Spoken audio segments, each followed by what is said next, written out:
யோசிச்சு பாருங்க, யோசிச்சு பாருங்க. 50 விழுக்காட்டில் இருக்கக்கூடிய பெண்களுக்கு முதல்ல இங்க பாதுகாப்பு இருக்கா? பாதுகாப்பு இருக்கா? ஐயா ஸ்டாலின் அவர்கள் ஆட்சிக்கு வர்றதுக்கு முன்னாடி தமிழ்நாட்டில் நடந்த பாலியல் வன்கொடுமை சம்பவங்களுடைய எண்ணிக்கை ஓராண்டுக்கு 3800 பாலியல் வன்கொடுமை சம்பவங்கள் நடந்தது. இன்னைக்கு அது டபுள் மடங்காக மாறி இருக்கு. டபுள் மடங்கு மாறி இருக்கு. அதுல மிக 80 விழுக்காட்டுக்கு மேல இருக்குது போக்சோ தான். 18 வயதுக்கு கீழே இருக்கக்கூடிய சிறுமிகளை பாலியல் வன்கொடுமை செய்து கொலை செய்து விடுகிறார்கள். செய்யறது யாரு? திமுக காரங்க. 10 நாளுக்கு முன்னாடி கிருஷ்ணகிரியில திமுகவினுடைய இளைஞரணி பொறுப்பாளர் 2.5 வயது சிறுமியை பாலியல் வன்கொடுமை செய்து கொலை செய்தாரா இல்லையா? திமுக காரனுக்கு எப்படி அந்த தைரியம் வருது? எங்க இருந்து தைரியம் வருது? கனிமொழி அவர்களுடைய பொதுக்கூட்டத்தில் பந்தோபஸ்துக்கு வந்த பாதுகாப்புக்கு வந்த பெண் காவல்துறையிடம் பாலியல் சீண்டல் செய்தது இதே திமுக. பாலியல் வன்கொடுமை பெண் காவலரிடமே செய்யறார் திமுக காரன். காரணம் என்ன? நடப்பது டாடியின் ஆட்சி. டாடியின் ஆட்சி. என்ன செய்து விடுவார் டாடி? என்ன செய்து விடுவார்?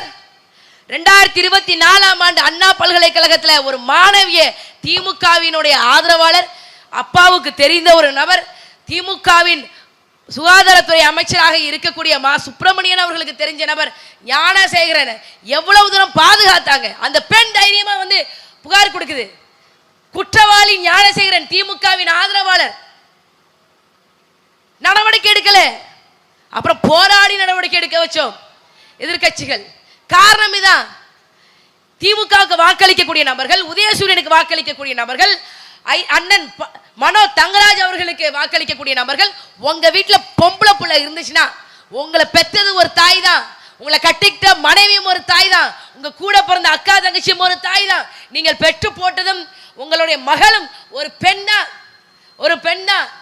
இந்த நாட்டில் பெண்கள் தைரியமாக இருக்கணும், சுதந்திரமாக இருக்கணும், பாதுகாப்பாக இருக்க வேண்டும் என்றால் திமுகவுக்கு வாக்களிக்கலாமா?